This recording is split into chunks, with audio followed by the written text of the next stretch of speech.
berbicaralah kepada kami, curahkan isi hatimu, agar anak-anakmu di tempat ini merasakan jamahan, merasakan ketenteraman di dalam kehidupan kami. Amin. Karena hanya Engkaulah yang akan membuat hati kami menjadi tenteram, hati kami menjadi damai dan sejahtera di dalam Bapa Tuhan kami Yesus Kristus dan Roh Kudus. Amin. Dipersilakan duduk. Halo Bapak Ibu. Ya, saya dulu sering di sini ya sama almarhum Bapak Suryatman. Sekarang menyambung silaturahmi ini agar kami tidak terputus di dalam persaudaraan. Bapak Ibu yang dikasihi Tuhan, tadi kita nyanyi ya, tenteram ya. Ada tenteram di hati? Amin. Benar. Ya, tidak ada beban ya. Jadi kalau kita mau datang ke Tuhan, lepaskan semua beban-beban hidup. Kita melangkah dengan sukacita masuk rumah Tuhan dengan hati yang penuh dengan syukur karena Dia telah menyelamatkan kita. Ya, Bapak Ibu yang dikasihi Tuhan, kalau di tempat kami yaitu Sinode GKI dan GKJ, bulan Oktober itu adalah disebut bulan MPHB. MPHB itu singkatan dari masa hidup berkeluarga. MPHB, masa penghayatan hidup berkeluarga. Jadi dalam bulan Oktober itu diharapkan kita ini menghayati keluarga kita. Nah, ya. Keluarga kita sudah tenteram belum, gitu ya? Ya, keluarga kita sudah tenteram apa belum? Ya, maka dari itu saya mengambil tema sendiri yaitu ini ya, ketenteraman keluarga warga kerajaan Allah. Jadi, supaya kita merasakan tenteram. Sebenarnya kita tenteram apa belum ya? Kalau tampilannya kayak tenteram ya, kadang-kadang ya ini lagi. Tapi Tuhan mau menjamah, menggarap supaya kita terus-menerus merasakan ketenteraman. Maka saya ngambil tema ini, ketenteraman keluarga warga kerajaan Allah. Padahal Wahyu ini nanti kita akan bicara keluarga yang udah di sana ya, di betul-betul kerajaan Allah. Pengen nggak masuk kerajaan Allah, adik-adik? Pengen ya? Ya. Nah, kita mulai belajar keluarga di sini, di bumi, ya. Jadi pelajaran di keluarga di bumi ini adalah pembelajaran untuk kita ke sana. Jadi nyun sewu, Bapak Ibu, anak-anak itu ya sudah mulai ada pembelajaran. Tapi kenyataan ya. Ini Pak Pakiman saya tahu banget keluarga saya. Ya. Kenyataan atau realita yang ada, wah kadang yang cucu nggak manut, anak nggak lurus kadang ya, terus ibunya begitu, bapaknya gitu ya. Ada satu hal yang menjadi penghalang sebenarnya, ya, Om Cheng Un, kira-kira apa yang menjadi penghalangnya? Kok kadang-kadang nggak tentrem itu apa ya? Ya, jadi kadang-kadang gini, seorang bapak punya keinginan supaya anaknya, ibunya, siapa-siapa itu gini. Jadi karena dia punya punya otoritas, punya suatu yang menjadi kepala keluarga. Kalau anak dan istrinya nggak nurut, kecewa. Ya.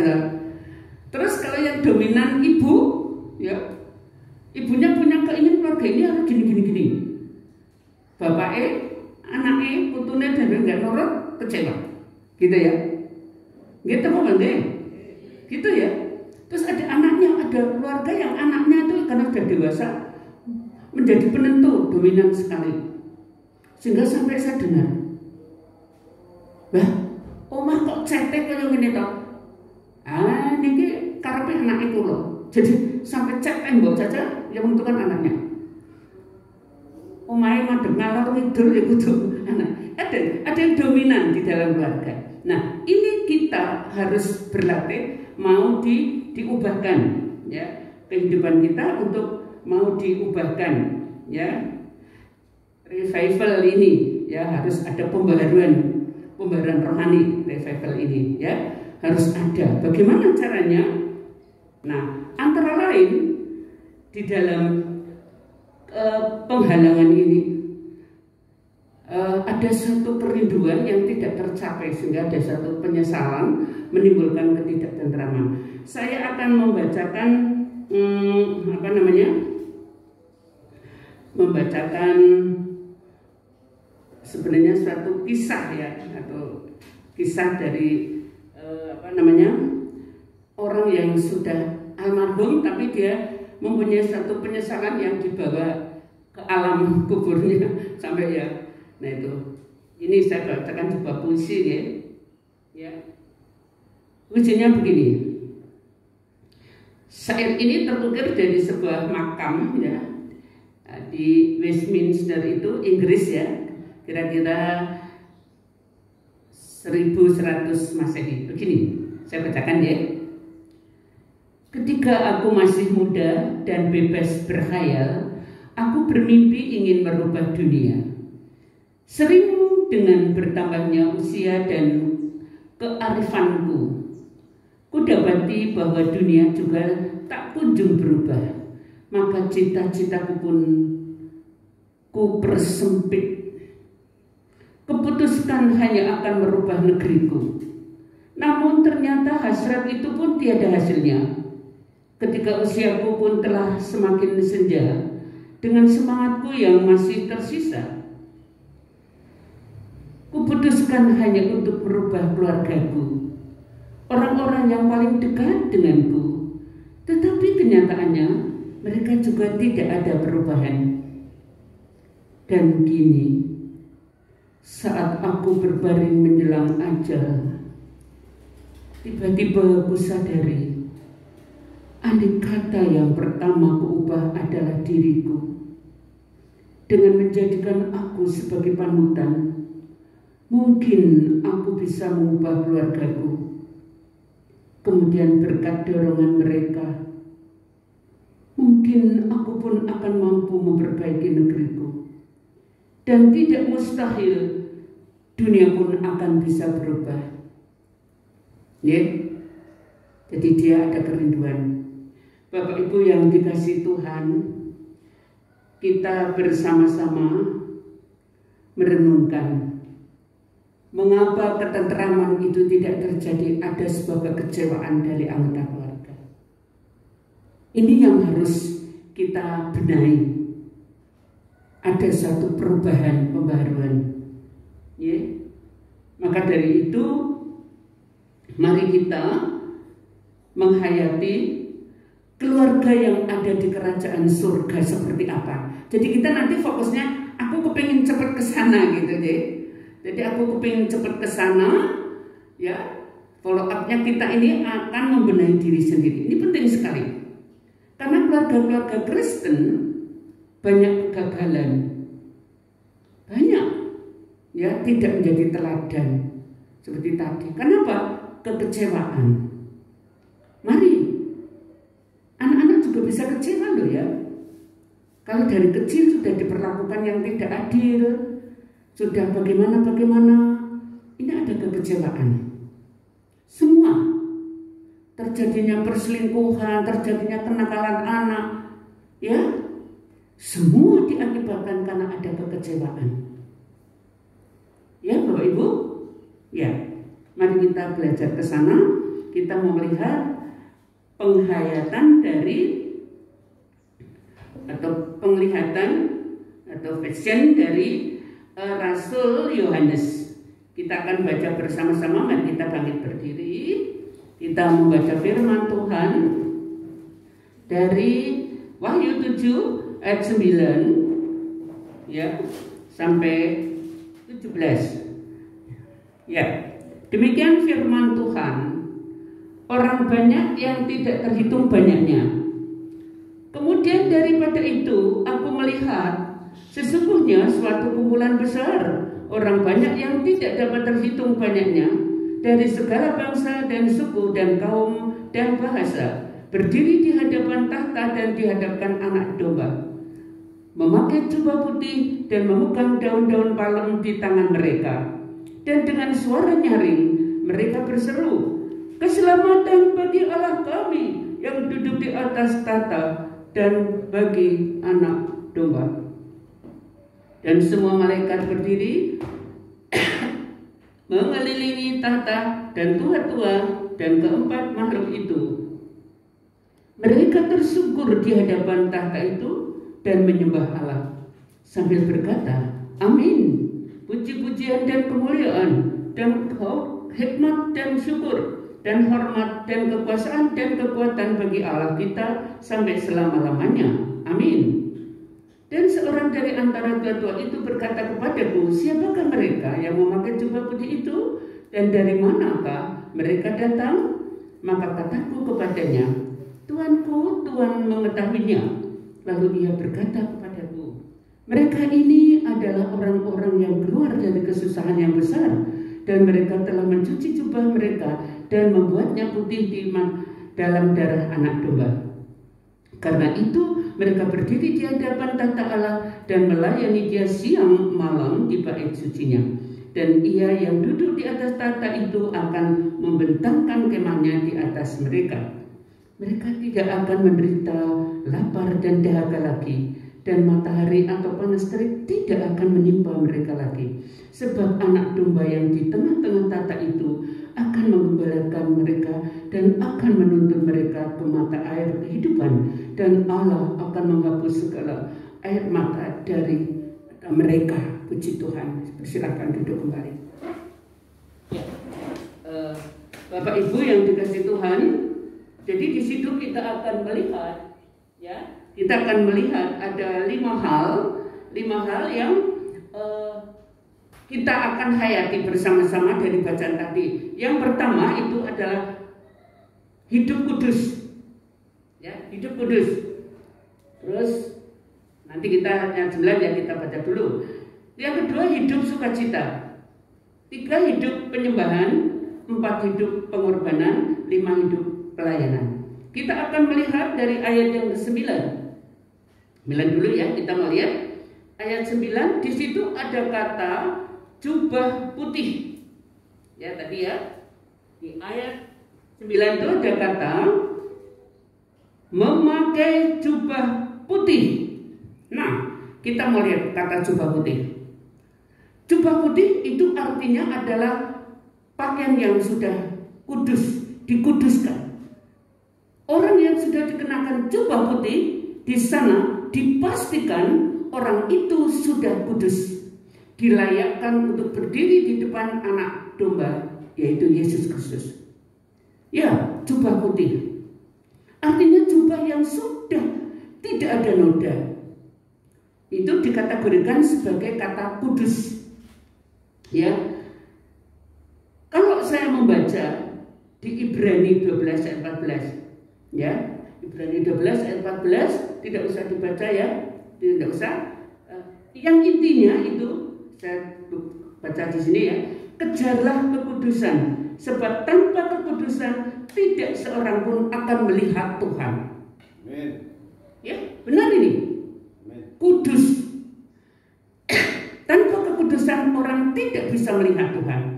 Bagaimana saya akan bertemu dengan Tuhan? Bagaimana saya akan berdoa kepada Tuhan? Bagaimana saya akan berseru kepada Tuhan kalau kita tidak dalam kondisi kudus? Ada kata kerja, kerjakan. Artinya ada sesuatu ekspresi, ada suatu dorongan. Ya, untuk dia mengerjakan. Jadi tidak, aku wis kudus, puji Tuhan, aku wis selamat, aku disucikan. Enggak bisa. Ada kata kejarlah. Ya. Kejarlah itu artinya dioyak. Ya kan? Dikejar, dicari. Enggak bisa kita enak-enak saja. Lalu kalau kita mencari gimana? Nanti gitu yo. Bukan gitu. Kita sudah tahu jalannya. Ya, Tuhan sudah menyampaikan, aku inilah jalan, ya, kebenaran dan hidup. Tidak ada orang yang sampai kepada Bapa kecuali di situ ada jalan. Jalannya melalui Tuhan Yesus. Bagaimana caranya? Nah, kita ingat dulu ketika Nabi Yesaya ya mau dipanggil, itu mulutnya tuh dicucukke, di bahasa cucukke apa? Ditunjuk, diberi, ditunjuk ngono lho. Kaya disumpet lah gitu. Bara api. Tapi tidak terbakar. Artinya mulut ini harus dikuduskan. Ini yang utama. Amin. Harus. Karena apa? Tuhan juga bilang, bukan yang masuk dalam mulut, tapi yang keluar. Ayo mulai sekarang nyun sewu. Ya anak-anak juga ya. Kalau kita bicara, kalau kita matur, kalau kita ada diskusi keluarga, komunikasi, berinteraksi, harus dijaga mulut kita. Positive thinking. Pak, jenengan kalau sakit-sakitan, kata dosanya apa nggih? Nah, itu udah tidak kudus lagi. Bocah kok goblok. Saya ingat dulu, ada teman guru saya sering kalau ngangkat, sudah dengan itu tuding ya, bocah kok goblok gitu. Terus kepala sekolah guru, jangan, tidak ada anak goblok, semua anak cerdas, semua anak pintar. Nggak boleh. Kata-kata kita ini harus keluar dengan kekudusan. Nah, kalau kata-kata itu adalah sesuatu yang keluar dari otak kita, ya, jadi otak kita tuh yang mengelola. Ya, bagaimana mengeluarkan kata-kata? Terus kemudian otak kita sudah dikembangkan melalui mulut, terus kita dirasakan, nek aku ngomong koyo ngono ki kira-kira nyinggung apa ora to? Gitu? Nah itu. Terus kemudian kaki kita, oh iya nek ngono, aku melangkah dengan begini-begini. Wah, nek dijelentrehke kata kudus itu sak wengi sak dina ora rampung, nggih. Intinya monggo kudus itu dari ujung rambut sampai ujung kaki. Amin. Itu harus kita. Nah, satu kudus dari ayat 9 tadi. Lalu masih di ayat 9 yang kedua itu, di situ ada kata apa tadi? Apa ya? Memegang daun-daun palem. Oh ya, memegang daun-daun palem. Nah, daun palem itu ya kalau mungkin masih berlaku oleh di GKJ itu, daun palem selalu digunakan pada hari menjelang kesengsaraan Tuhan. Ya, itu nanti ada Rabu Abu dan sebagainya. Daun palem itu dikeringkan, dibakar, lalu seperti abu dileletkan di sini, bertobatlah kamu. Artinya daun palem itu ada dua. Yang satu unsur pertobatan, yang kedua adalah unsur sukacita. Jadi orang yang sudah bertobat itu sukacita nih, itu unsurnya. Lalu kita ingat ketika Tuhan Yesus mau datang ke Yerusalem, naik ke Deta, lalu orang-orang melambaikan dengan daun palem. Ini menandakan welcome terhadap kehadiran Tuhan. Keluarga itu harus welcome terhadap kehadiran Tuhan, disambut dengan sukacita. Amin. Benar. Saya pernah mendengar khotbah dari Bapak Pendeta, yaitu begini katanya, ya, Tuhan itu sebenarnya setiap hari mengirim berkat. Malaikat, si itu si ini kirimi berkat. Malaikat katanya udah bawa berkat sampai di atas genteng, ya. Tapi kok di rumah mendengar ada cicuk. Ya. Ada hal yang tidak menenteramkan, ada hal yang belum sejahtera. Ya, katanya itu malaikatnya balik lapor sama Tuhan. Tuhan, kirimannya nggak jadi, nggak sampai. Loh kok? Lah di rumah itu masih ada percekcokan nih. Enggak damai. Ya wes balik kayak wong liya meneh. Malaikat disuruh ngirim ke tempat yang lain, kirim ngene yo, masuk apa itu ya. Oh, mereka sedang nyanyi, sedang puji Tuhan, mereka sedang dialog. Ibu, kula badhe sekolah minggu, ya. Oh iya, tenang nak, hati-hati. ada percakapan yang harmonis. Oke, bapak ibu putranya gek maem doa bareng gitu. Oh itu bapak ibu gek doa bersama di kamar, anak-anak sedang mendengarkan cerita ibu dan sebagainya.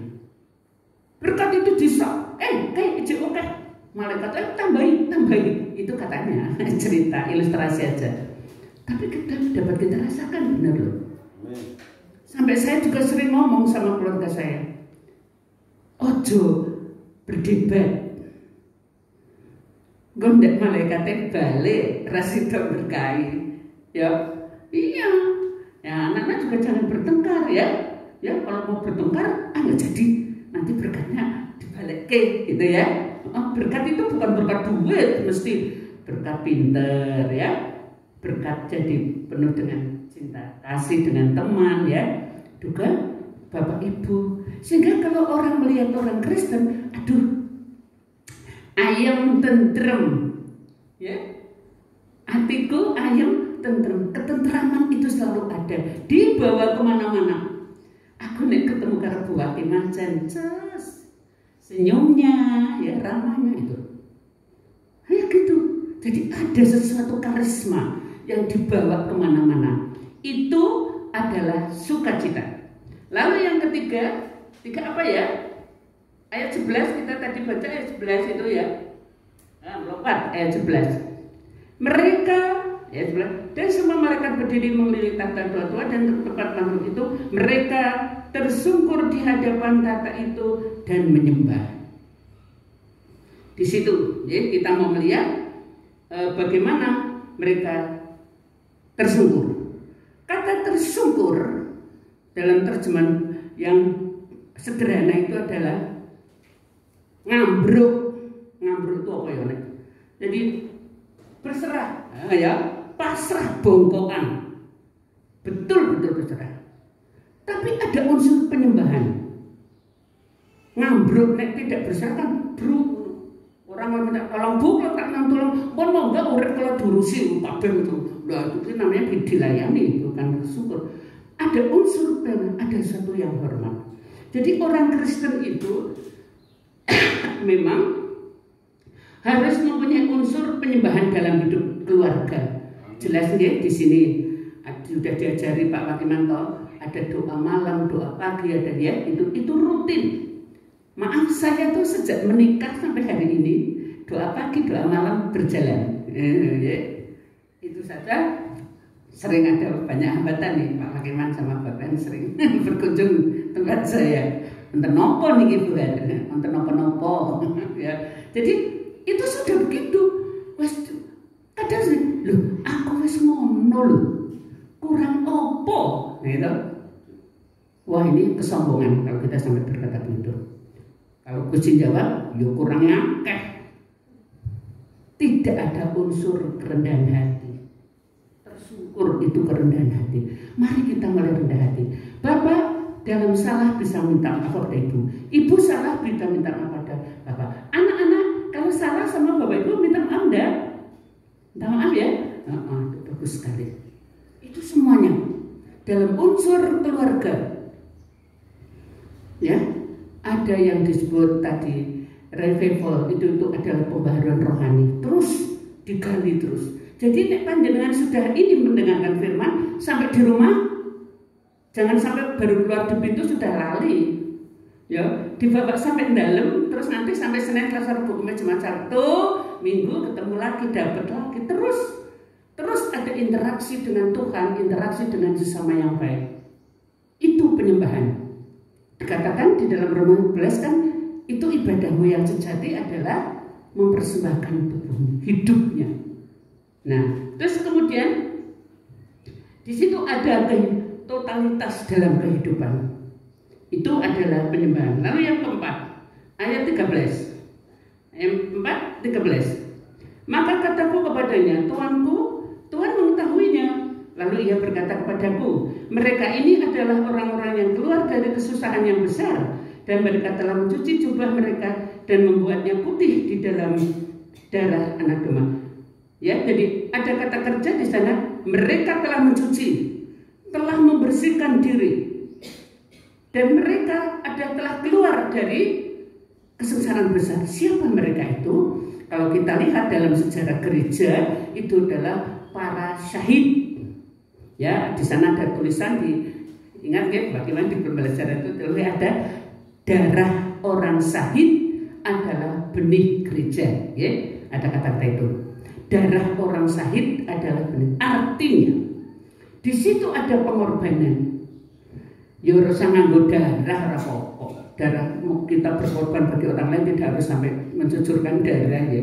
Artinya dikonotasikan adalah totalitas dalam pelayanan, pengorbanan. Dalam keluarga sering orang tidak mau berkorban. Urusanmu dewe, urusan dewe. Kamu sendiri salah kamu. Ya wes tak. Sehingga tidak ada rasa ingin mengorbankan. Nah ini, Pak, aku tolong Pak. Pondok iki ngantuk.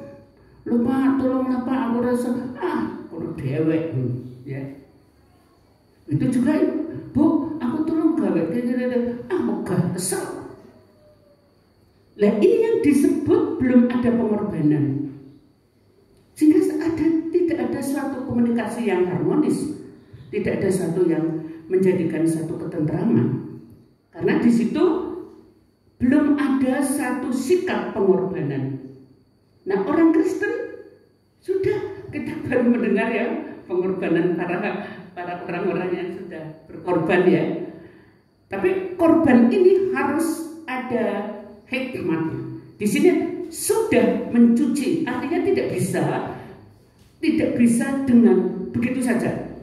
Saya mau PI, kamu orang Kristen, dan Yesus itu Tuhan kamu. Wah, bisa dengan sembarangan. Nggak bisa. Kalau kita dipukuli, nanti kita udah ini saya ngabar ke Injil ya dipukuli tidak apa-apa, diantemi mati ya udah apa-apa. Tidak seperti itu. Namanya kita berkorban, di situ disertai tadi mereka mencuci, artinya dia mencuci otaknya, mencuci pikir hatinya. Yang benar ada hikmah. Itu pasti Tuhan berkenan untuk kita memberikan pengorbanan. Memang hidup kita adalah pengorbanan. Harus, orang Kristen harus. Ini saya sedang belajar sama Ibu Dr. Marbaniati itu. Beliau itu sekarang setelah disemangati oleh almarhum, terus kita jadinya ikut ke sana ke sini ya. Beliau ada kesibukan, harusnya ada pasiennya banyak di sana ya, harusnya. Tapi beliau selalu ada waktu untuk perkunjungan, ada waktu untuk berinteraksi, ada pengorbanan. Ini salah satu, baru salah satu. Nah, salah satu 9 ya. Nah, itu harus banyak, masih kurang. Kita tuh semuanya. Amin. Betul. Saya lihat Pak Pendeta Paulus Rapiman di sini. Waktu gerejanya masih gitu ya Pak ya. Saya menang itu tahun berapa? 1980 berapa gitu ya Pak ya. Aduh ya dulu begitu. Tapi karena pengorbanan beliau, korbannya bukan dia harus darahnya bercucuran, tidak. Ternyata dengan kalau malam bangun dengan ibu doa, ini masih kecil-kecil Mbak dulu ya saya kesini masih kecil-kecil, masih bayi ya, saya muyen ini dulu ya. Nah ini pengorbanan akan soal seperti ini siapa tahu ya, dipikir-pikir yang saya lihat dari mana itu pengorbanan kita. Jangan berkata, ini korbanku, ini aku orang berkorban, orang bakal gereja negara. Tidak juga. Beliau itu selalu bahwa ini semua datang dari Tuhan. Maka mari kita mulai berkorban, tapi fokus kita semua untuk Tuhan. Yang terakhir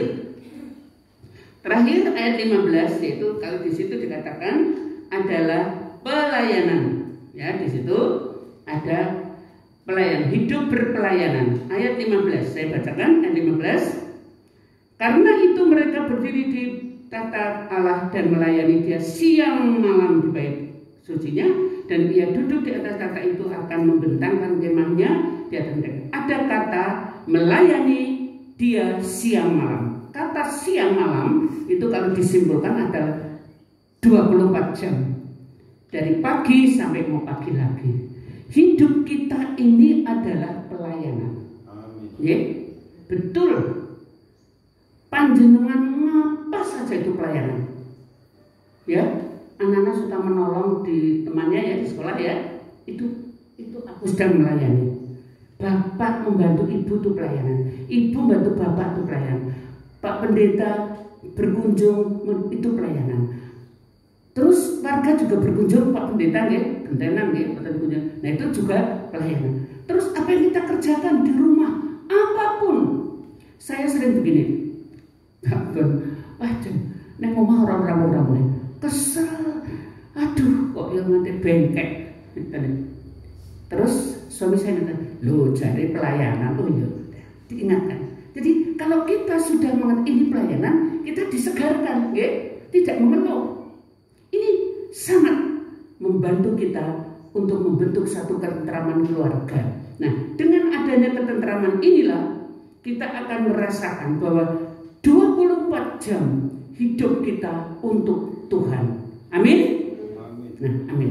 Kita akan tutup dengan suatu hal yang perlu kita renungkan bersama-sama.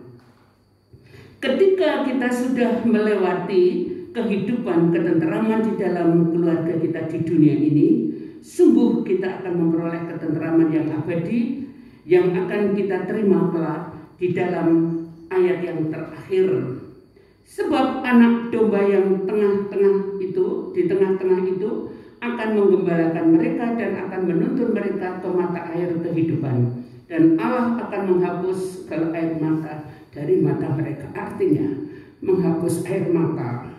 Saya memang sering sekali. Saya tuh baca ini saya hampir berapa kali, bisa ada berapa 10 kali. Saya tamat tak baca terus, yaitu dari Joyce Meyer, yaitu tentang mengatasi penghalang kebahagiaan Anda. Mengatasi penghalang kebahagiaan. Saya membaca tak ulang-ulang. Ini sampai tak fotokopi, anak-anak tak bagi semua. Penghalang kebahagiaan kita untuk meraih kebahagiaan yang kekal, karena kita belum bisa melakukan apa yang Tuhan kehendaki. Sebab itu mari kita terus bertanya dalam hidup, apa yang Tuhan kehendaki dalam hidupku. Hidup harus punya tujuan, jangan asal-asal hidup. Amin. Mari kita berdoa.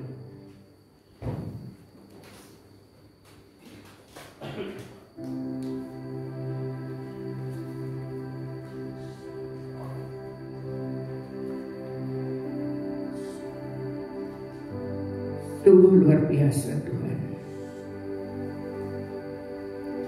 Firman-Mu telah mengingatkan kepada kami, karena pengorbanan-Mu ya Tuhan, Engkau telah menghancurkan tubuh-Mu sendiri, dan Engkau telah mencurahkan darah-Mu, sehingga kami akan diberikan kebahagiaan, ketenteraman sebagai warga kerajaan Allah. Amin. Luar biasa kami rasakan.